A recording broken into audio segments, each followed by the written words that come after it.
Good to have you here with us this morning. And while the autumnal equinox does not happen until later this week, it feels a little bit like fall this morning. I'm glad you're here in the room. Those of you in Skagit, our campus there, thank you so much for being with us every week. And those of you online, glad that you're with us. I wonder if I could ask a favor from those of you here in Bellingham, Skagit online. If you could do something for us, it would be really helpful. And that is if in the next week or two, if you could just check in, and there's different ways you can do this. A couple years ago, we didn't have services for a while, and then we had kind of the no-touch service, and we quit taking offering, quit doing the connect cards. And so there was a little kind of a change in the way that people checked in. And because of that, our database got a little bit kind of funky. So some of you who are very involved here show up in our database as inactive because you haven't done a connect card in a couple of years. And then that's fine. We haven't given you that opportunity. But we would love to have every single one of you, if you call Cornwall Church your church home, if you would check in the next week or two, there's a few ways you can do that with the app. You can do that on our website. You can even text in. You can text Connect 22 to the number 94,000. That would be great. And if you say, well, I don't have a phone, and I don't text, and I don't have a computer, and I don't know how to do the apps. If you here in Skagit, if after the service you go to the information center, we have some old Connect cards left over. So for some of you saying, I just like the way it used to be, well, we got you covered. So if you could do that, that would really help us out. We're trying to clean up and update our database. I promise you, we will not spam you. We will not inundate your inbox. But there's a few times that we want to communicate to you some important things that are happening, and this would allow us to do this. We would really appreciate that. Hey, as you're here today, no doubt we all come from different situations and areas of life. But my guess is that some of you enter in here today with a level of fear that you live with. And if you don't, you probably have, or you may, because I believe that part of the human experience is that we have these fears, and sometimes they're personal. We have fears about the future. How's this going to play out? Fears, will I get into this college? Will I be able to retire? What about my family? How are my kids going to do? What about my grandkids? Fear about some health concerns and how, what's this going to mean and what will the prognosis be? Fear about a career. All of these kind of fears personally. And then sometimes it goes even beyond that. Maybe fears for our government, for our social fears, or some economic fears for us as a nation, or environmental fears. And sometimes it goes global. It's just on a global community, there's fears that we live with. I believe that we all have fears at different times and at different levels, and we always have. This is not a new experience. Trying to channel my inner Kip, let me do my best on this one. It was 1933. I would guess that there's only maybe one or two people in our church that even remember 1933, but 1933 was a rough year in America. I mean, there had been this upswell of diphtheria and tuberculosis and scarlet fever. On top of that, this was the lowest, this was the nadir, this was the darkest year of the Great Depression. I mean, there was the big crash of 1929, and over the ensuing years, half of the banks in America failed. The unemployment rate in the United States in 1933 was over 23%, more than 15 million Americans without jobs, and many of them leaving their homes in these shanty towns called Hoovervilles that were popping up everywhere. On top of that, because of some new farming practices and an extended drought, there was the Dust Bowl throughout the Midwest where literally millions of tons of topsoil were blown off, and human lives were lost, and livestock were lost, and crops were devastated. If you've ever read the book or saw the movie, The Grapes of Wrath, that was happening at that point. And in addition to that, on a global scale, that year, there was a man named Hitler who had become the chancellor of Germany and was starting to persecute Jews. And there was a group, the Japanese had discovered this new military hardware that they referred to as a machine gun that could shoot 1,000 bullets a minute. And there was all of this turmoil nationally and globally. And then there was a change of leadership because Herbert Hoover, who had been the president, lost the election to Franklin Delano Roosevelt. And FDR, in his inauguration speech, made these now very, very famous words spoken. He said, "Let me assert my firm belief that the only thing we have to fear is fear itself." nameless, unreasoning, unjustified terror which paralyzes needed efforts to convert retreat into advance. What he knew was that fear was contagious. Fear was infectious. And fear could be paralyzing. It would stop you from any kind of action that might be able to change things. And the converse is true. Not only does fear sometimes just get us paralyzed, fear can cause us to make rash decisions, unwise, foolish, reactionary decisions. It was fear that caused the run on the banks that caused half the banks to fail. It was this fear to go and do these things. And the interesting thing is that fear, many experts would say, the fears that we have, many of them are perceived, and usually about 85% of the things we fear never happen. But there are still those things that we fear that are legitimate, and they're looming. And some of you are dealing with some of those fears today. And I'm so glad that you're here. I'm glad that we're all here. As we're looking at the life of Joshua, this is the second week of the series we're going to take throughout this fall, looking at the life of Joshua. And what's amazing about Joshua in this study is that while the events we look at in Scripture happened 3,500 years ago, and the details and the situations were different, the issues were exactly the same, and the principles have not changed. And it's as relevant to us today as it ever was for Joshua 3,500 years ago. So we're going to continue to look at this life of Joshua. And we saw even last week that the situation was different, but what he faced was a culture that was increasingly rebellious and going against God's ways, and there was a pressure to cave in to the voices of the culture. And that Joshua, not only that, but he experienced the consequences of the poor choices and decisions that someone else made that impacted his life. And now he's in this incredible season of waiting. The same things we face. A culture that is pressuring us to cave to the voices of the world instead of holding to the truth of God's word. Decisions that other people have made in our lives that impact us, and very often us sitting there waiting. And yet, this is what we found about Joshua. We looked at this at the end last week. Numbers chapter 32, verse 12. Joshua, son of Nun, his dad, followed the Lord wholeheartedly. Now, today, what we're going to look at is, again, Joshua, and we're going to look at this whole concept of facing fears in our life and in our world. And as I was working on this sermon, I began to realize as I was working on it that it was getting longer and longer and longer, which is some of your greatest fears. And I called Kip into my office and I said, hey, help me with this, because I knew that to cover all that I had prepared, I would either have to preach really, really long, talk really, really fast, or heaven forbid, edit. And so what I decided to do was I decided to take this sermon and turn it into 2 sermons. So you get part 1 today and you'll get part 2 tomorrow.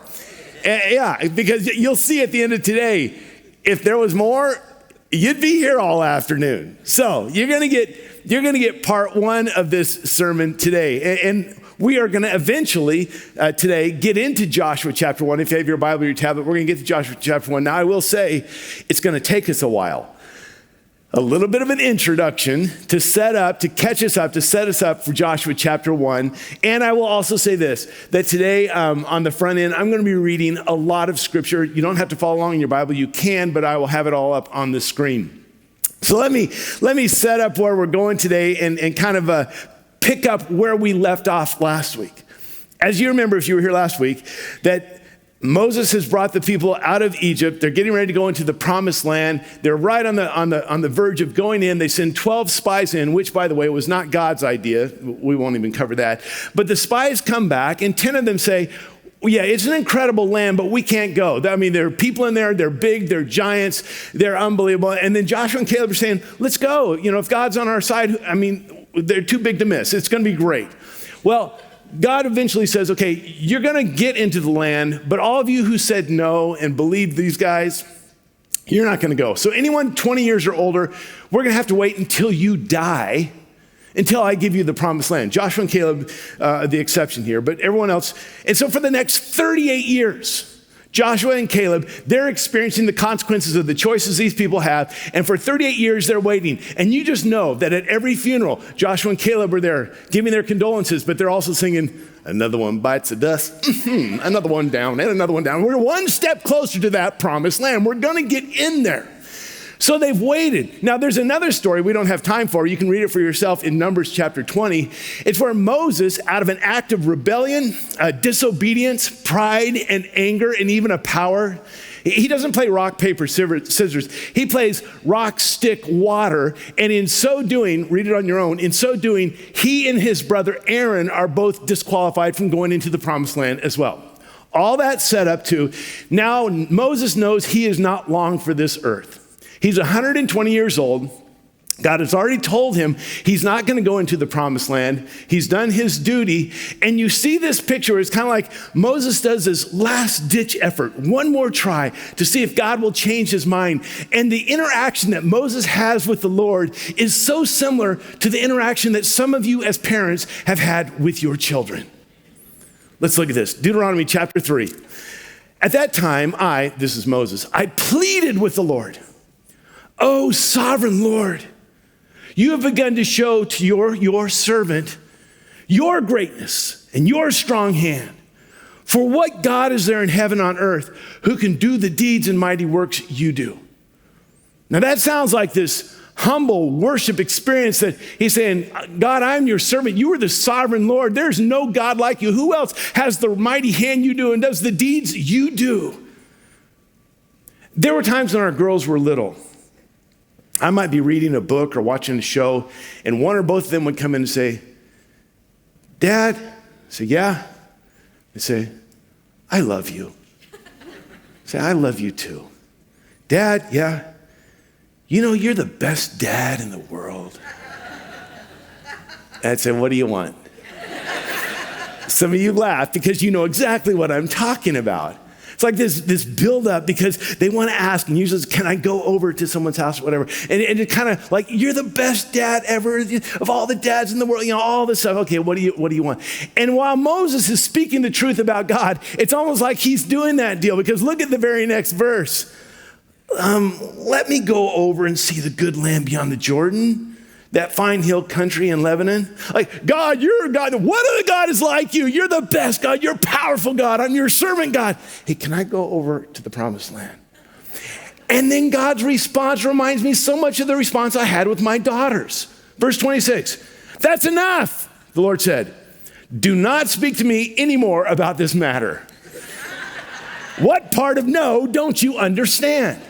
This conversation is, we're not having this conversation anymore. Any of you experience this at all? All right. So then God gives Moses some instructions. Verse 27, he says, go up to the top of Pisgah and look west and north, south and east. Look at the land with your own eyes, since you're not going to cross this Jordan. But commission Joshua and encourage and strengthen him. Encourage and strengthen him. For he will lead this people across and will cause them to inherit the land that you see. Moses, I want you to encourage Joshua. I want you to strengthen him. Because what I'm calling him to do, he's going to need strength. He's going to need courage. And we will see this here in a minute. He's going to need to be strong and courageous. And then at the end of Deuteronomy, and I love the book of Deuteronomy. I think Deuteronomy gets just overlooked so much. But at the end of Deuteronomy, Moses does kind of like his swan song. And there's these beautiful chapters at the end of Deuteronomy. He writes this incredible song. He gives them a warning. He blesses the people. And it's like he's coming to the end of his whole time. He's been with them for 40 years. And it's like he's saying, I'm giving you the last things you're going to hear from me. I want to bless you. I want to warn you. And he gives them kind of this instruction in Deuteronomy chapter 30. And he says this to them after having led them for 40 years. This day, I call heaven and earth as witnesses against you, that I have set before you life and death, blessings and curses. Now, choose life. Choose life so that you and your children may live and that you may love the Lord your God. Listen to his voice and hold fast to him. For the Lord is your life, and he will give you many years in the land he swore to give to your fathers, Abraham, Isaac, and Jacob. He says, listen, I'm not going to be able to be with you, but you've got a choice right here. I mean, it's obvious, and it's up to you. You control this, life or death, blessings or curses. And I'm telling you, choose the life and choose the blessings. And then he explains to them how he will not be leading them into the promised land. He will not be going with them. But he says, but the Lord will go, and Joshua will go as well. And then in the midst of all this he's going through, he gives this line, and this is the kind of the heroic command. It's the phrase that pays, and we will see it 6 different times. He gives this line, this command to them, and it's just these 4 words, this heroic command. 3 times in Deuteronomy 31. First, he gives this command to the whole nation of Israel. Then he turns and he gives the same command to Joshua, and then the Lord gives this command to Joshua. And then in Joshua chapter 1, 3 more times, the Lord gives it to Joshua 3 more times. 4 words, this heroic command: be strong and courageous. Be strong and courageous. Be strong and courageous, just over and over again, to drill into their head. Be strong and courageous. And often it's paired or coupled with the negative version of the same command. We see this in Deuteronomy 31, 6 and 8. Be strong and courageous. And then the negative version of it: do not be afraid or terrified. Do not be afraid and do not be discouraged. Be this, do not be this. Be strong. Be courageous. Do not be afraid. Do not be terrified. Do not be discouraged. Now, why would he say this? And why would this need to be repeated? Because apparently what they're going to face is going to bring about fear and terror and discouragement. And he knows that they will fall to that. I mean, you think about this as he talks to the people, the entire nation. They are getting ready to go into a land with an uncertain future. They're going into a land where they're not welcomed with open arms. They're going to be faced with opposition, and their forefathers told them those who will be opposing them are giants. There's a lot of fear of this unknown future that they're going into, this new land, these people, and what has to happen. So he tells them, you need to be strong and you need to be courageous, because there's going to be some circumstances that will cause you to be afraid or to have terror or to be discouraged. Don't fall to that. In addition to that, it's not just this new land. That's part of it. But Moses isn't going with them. Moses is the only leader they've ever known for the last 40 years. All they've ever known is either slavery or life under the leadership of Moses. And Moses isn't just a leader. He's like Charlton Heston Moses. When Moses speaks, things happen. Moses was the guy. If they weren't alive, they had heard about her. Maybe they remember as a child. Moses is the one that met with Pharaoh. Moses is the one who seems to be able to bring plagues out of nowhere. Moses is the one that lifts up a rod and the sea splits. Moses is the one that can bring water from a rock. Moses is the one that can bring quail into the cow. Moses is the one who talks to God face to face. Moses is the one that meets in the tent of meeting and the cloud of the glory of God comes on. Moses is the one that had the laws and the 10 commandments. Moses is the one that had the face shining with the Shekinah glory, this glow-head face that he had after me. This is Moses. Moses has led them. He has provided for them. He has protected them. He has guided them. And they're going into the future without Moses. Can you imagine the fear? We don't know life outside of the leadership of Moses. 40 years. We've had confidence because we have Moses. And now he's not going. He says, be strong and courageous. Oh, and I'll send Joshua. Okay. Joshua, good guy. But he's not Moses. I mean, Joshua, he's been like with Moses, but he doesn't do those things. He doesn't split Red Seas and bring down, well, okay, he won that battle with the Amalekites, but if you remember, that was only because Moses was holding up the rod. You don't have that, he would have lost that one. Now you've got Joshua taking over. He doesn't have any experience. A couple weeks ago, I was going down to see my mom. She was turning 85, her 85th birthday, which, by the way, makes her the same age that Caleb was when they went into the promised land. So we're giving her the hill country. All right. If those of you know the story. We'll get there in a couple weeks. So we're on our way to go celebrate my mom's 85th birthday, and we stopped in Centralia, and Doreen wanted to get something at the grocery store. So we went to one of those where there's a grocery store and there's the gas pump. So I dropped Doreen off, and I went over to the gas pump, because might as well top off the tank while we're there. And there was a car in that first spot, so I went around and got in front of it. So getting out, getting gas, and this person behind me, there's a young gal getting gas in her car, and I'm just not paying any mind to it. So I'm pumping gas into the car, and suddenly I hear this voice say, excuse me. And I turn around, and it's this young gal. And she goes, can you help me? And my first thought was, her burly boyfriend is hiding somewhere to jump me when I go over. I've heard these stories. I've watched Dateline. I know how this works. And I'm like, okay, yeah. Well, so I walk back to her car, and she's got the pump in the nozzle in the tank, and she's got this, and she said, I don't have a lot of experience with this. And I said, well, you got a credit card? Yeah, I did that, and you put that in. And she said, well, I just got my license today. Yeah, and so I said, well, do you do your credit card? I did. So you put it in there? I did. So you push it? Yeah, I did. So I pulled the little handle and started pumping gas. And I'm like, hey, congratulations, glad it's your first day on the road. I got to get out of here. Don't you think they felt a little that way with Joshua? I mean, he's not having a lot. This is his first day with his license. Some of you were around here 30 years ago when Pastor Ken, our leader, our visionary, our pastor left, and they left me in charge. Be strong and courageous. Some of you were freaked out. I was freaked out. I don't have any experience. So now they're going into this unknown future, into this land where there's giants, and Moses isn't going with them, and Joshua, he's a 16-year-old girl with a license, doesn't even know how to pump gas, and he's going to lead us. Be strong and courageous. And then Moses turns to Joshua. Verse 7.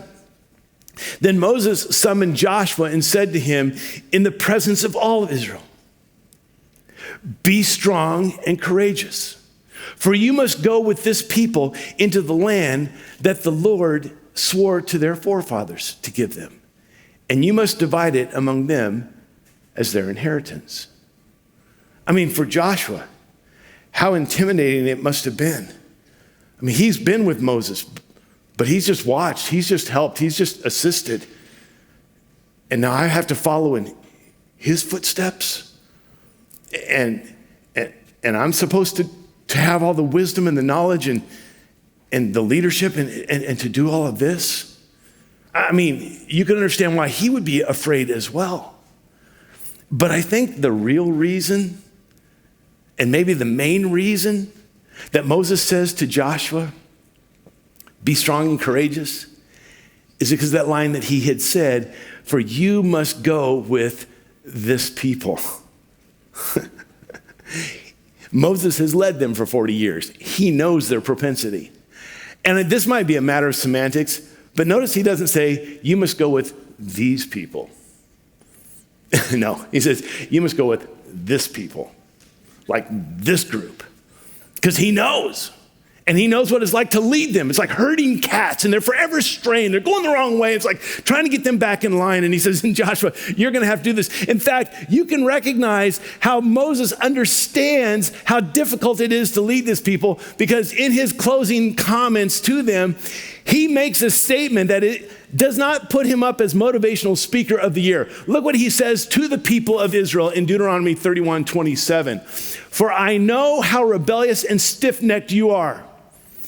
If you have been rebellious against the Lord while I am still alive with you, how much more will you rebel after I die? For I know that after my death, you are sure to become utterly corrupt and to turn from the way I have commanded you. In days to come, disaster will fall upon you because you will do evil in the sight of the Lord and provoke him to anger by what your hands have made. Joshua, they're all yours. Thanks a lot. I have to lead this people? That's what I have to look forward to? Oh, this is going to be a lot of fun. No wonder he says you're going to need to be strong and courageous because this is what you're having to deal with. And then this comes to the close for Moses, Deuteronomy 34. Then Moses climbed Mount Nebo, from the plains of Moab to the top of Pisgah across from Jericho. And Moses, the servant of the Lord, died there in Moab, as the Lord had said. Now, a few trips back, we went into Jordan. We climbed to the top of Mount Nebo. And at the top of Mount Nebo, you can look down and you can see the Dead Sea. You can see the Jordan Valley. And on a clear day, you could see all of this promised land. And Moses goes up there. Now, this is how you're going to be able to have incredible trivia to impress your family and friends in the future when someone says, where was it that Moses died? Mount Nebo. Here's how you're going to remember it. Nebo, Nomo, Rutro. Okay, now you know. All right, he's at Mount Nebo. And at this point, we cue Vince Gill. And he starts singing, go rest high upon that mountain. Son, your work on earth is done. Go to heaven and shouting, love for the Father and the Son. Okay, well, Vince isn't here, but I thought I'd quote that anyway. So he goes up on the Mount Nebo, sees it all, and he dies. And then the people go into a 30-day period of mourning. Now, that's the introduction to the sermon. Now, are you ready for the sermon? Okay, Joshua chapter 1. Now we get to where we're going. See, this could have gone on and on and on. Joshua chapter 1, Moses has died. They've been mourning his passing for 30 days. There's this promised land. Joshua chapter 1, we see this. After the death of Moses, the servant of the Lord said to Joshua, son of Nun, Moses' aide, Moses, my servant, is dead. Now then, you and all these people get ready to cross the Jordan River into the land I'm about to give them. I love this because God doesn't do a lot of mushy, sentimental stuff. Because God knows that death is not the end of everything. His work continues on. He says, hey, Josh, Moses is dead. Get up. We got work to do. We got places to go. We got lands to conquer. Let's get going on this thing. Yes, he's dead, but we're going to move forward, and we're going to do this. And then God gives him this line. 3 times we'll see it in the matter of about 4 verses. Be strong and courageous. Be strong and very courageous, he says. Have I not commanded you, be strong and courageous? 3 times over and over again. Be strong and courageous. And the reason I think this is so important here is that he's not just trying to pump him up. He's not just trying to motivate him. He's not trying to just say, you can do this. He's not just trying to get him to channel his inner superhero and somehow have this self-actualized potential. It's not that at all. He's not just trying to say, come on, I believe in you. I think you can do it. Just try really hard. You're going to do this thing. No, that's not it. Because from this point going forward, the key character, the key figure is not Joshua. In fact, the name Joshua reminds him that it's the Lord, it's Yahweh. It's not Joshua that's going to do this. Remember that name Joshua, Yeshua, Yahashua. Yahweh is salvation. He says, this is why you can go forward. Not because of your abilities, but because of who Yahweh is. And so he says to him, so you follow him. You trust him. You obey him. You worship him. You fear him. And you won't have a thing to worry about. Oswald Chambers said this. He says, when you fear God, you fear nothing else. Whereas if you do not fear God, you fear everything else. You follow him. You trust him. You fear him. You reverence him. And you will be strong and courageous. Again, we don't have time to go into this, but in Exodus 23, if you want to look at this on your own, just write down Exodus 23. When God is telling them to go into the promised land in Exodus 23, there's a section, short amount of verses, where 6 or 7 times God says, I will do this, I will do this, I will do this, I will do this, I will do this, I will. He says, you don't have to, I'm gonna do this. I'm gonna go before you, and I will do this. It's not about you. Your job is to believe me, to trust me, to follow me, to obey me, to worship me, to fear me, to do those things. And we'll see this throughout this series. That's your job. And let me do the rest. I will do the rest. You know, I don't know if you've ever seen the Life Change Index, where they give point values to changes in your life, and you can kind of add up the stress level. Like if you've lost a loved one, it's worth this many points. And it's not like a game. It's just kind of a psychological, from psychologists of the stressors in life. You know, if you move, it's this many points. If you change jobs, this many points. You have this responsibility, this many points. All these things add up. There is so much changing in their world. Their Life Change Index is off the charts. They've lost their leader. They've got a new boss. He's got new responsibilities. They're moving from their home. They're going into a new land. There's new challenges, all these things. Everything is changing except one. One thing remains the same. Verse 5, God says to Joshua, no one will be able to stand up against you all the days of your life. As I was, so will I be. God doesn't change. Some of us grew up singing that great hymn, thou changest not, thy compassions they fail not. As thou hast been, thou forever wilt be. God doesn't change. You know, the theological term for this is immutable. God is immutable. And Malachi says, I, the Lord, do not change. I am the same yesterday, today, and forever. All your circumstances, all your situations, everything is changing except one thing, the constant, the Lord. Now, some of you who are following along or are astute enough to know that I have left some verses, some words out of that verse. And you say, well, that's not really what he's talking about. And you are absolutely correct. While that is true about God, his immutable, unchanging nature, what he says to Joshua is far more practical. Let's look at it again. No one will be able to stand up against you all the days of your life. As I was with Moses, so I will be with you. And I will never leave you nor forsake you. He says, this is why you can be strong and courageous. Not because of your abilities, not because of your military, not because of your strategies, not because of your brilliant mind.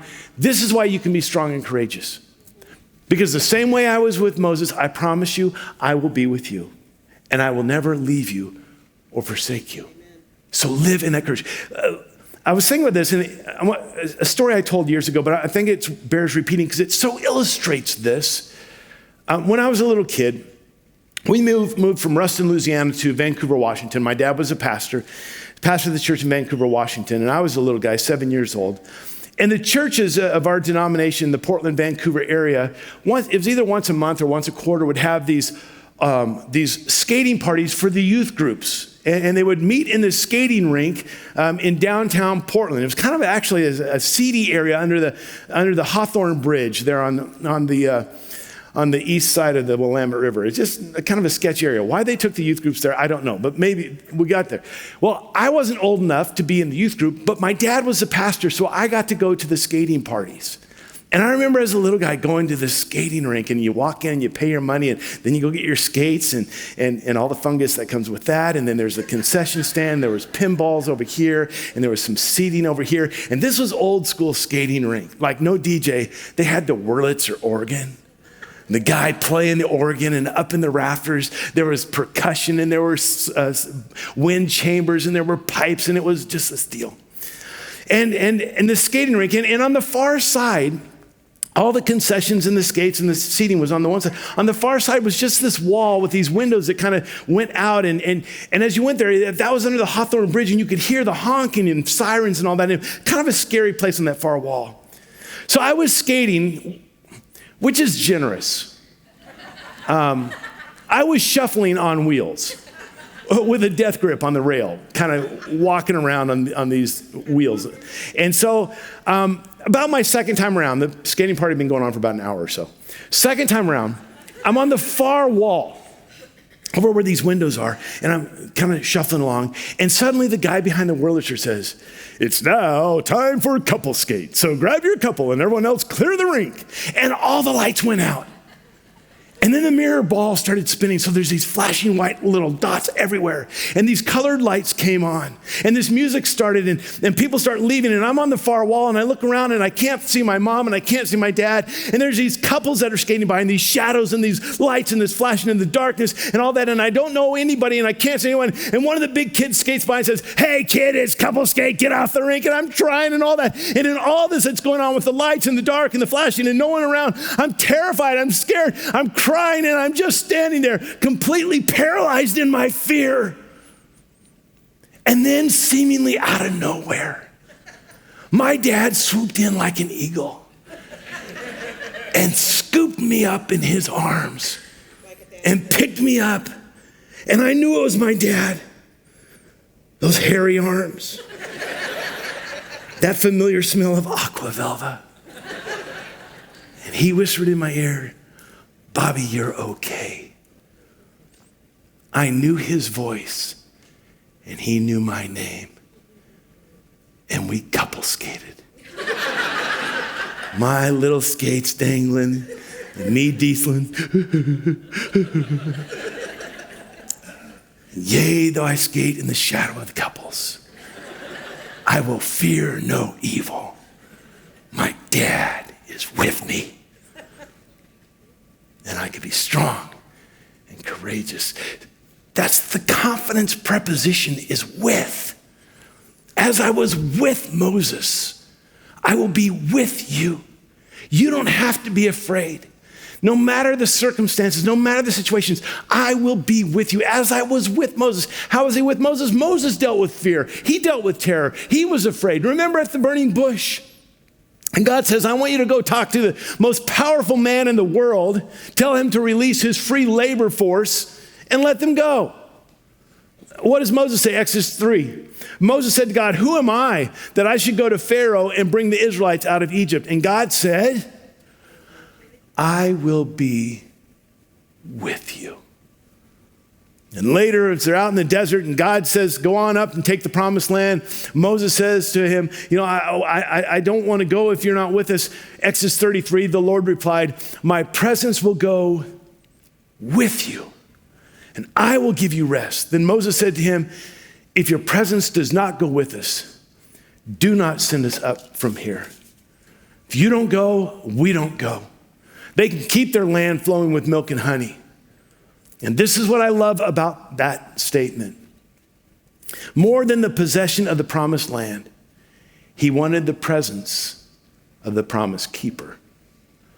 More than just getting this land that had been promised and the land flowing with milk and honey and all the bounty of that. He said, "You don't go with us, we don't go. I would rather stay in the wilderness with you than be in the promised land without you." Amen. And I wonder sometimes if we're kind of the opposite. God, I just want the promises. I just want the blessings. I just want the answers to prayer. I just want all of the blessings from your hand. When God says, "But what about me? Do you want my presence with you? Or just my gifts for you?" Now what's interesting is that in verse 5, God says, "As I was with Moses, so I'll be with you. I'll never leave you, forsake you." Then he says some other stuff. That's next week. That's the part of the sermon that we turned into a new sermon. And then in verse 9, he comes back to it again. "Have I not commanded you? Be strong and courageous. Do not be terrified. Do not be discouraged, for the Lord your God will be with you wherever you go." I mean, look at this. He says it in verse 5. "As I was with Moses, I will be with you. I'll never leave you or forsake you."